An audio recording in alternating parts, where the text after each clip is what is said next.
So మన జీవితంలో, మన బ్రతుకు జీవితంలో మనం ఎప్పుడు కూడా అందాన్ని చూసుకోను, ఐశ్వర్యాన్ని చూసుకోను, దేన్ని చూసుకోను, బలాన్ని చూసుకోను, బలగాన్ని చూసుకోను, ఇంకా బంధువులు చూసుకోను, అన్నదమ్ములు చూసుకోను, అక్క చెల్లెలు చూసుకోను, డబ్బు సంపాదించిన డబ్బును బట్టో ఇతరులను చులకనగా చూడవద్దు, ఇతరులను తక్కువ అంచనా వేయవద్దు.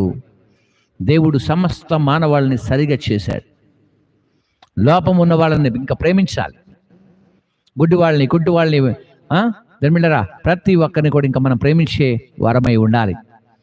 మనం ఇతరుల పట్ల గౌరవము, మర్యాదగా మాట్లాడేటట్లుగా ఉండాలి. ఈ సమయంలో ఒకవేళ అలాంటి ఆలోచన నీకు నాకు కలిగి ఉంటే మనము ధన్యులం ధర్మిళ్ళారా. కాబట్టి అందంగా లేనని, అందంగా ఉన్నానని, మీడియంగా ఉన్నానని, నల్లగా ఉన్నానని, తెల్లగా ఉన్నానని, ఎర్రగా ఉన్నానని, ఇంకా కలర్స్ ఉంటే ఏదైనా చామన ఛాయ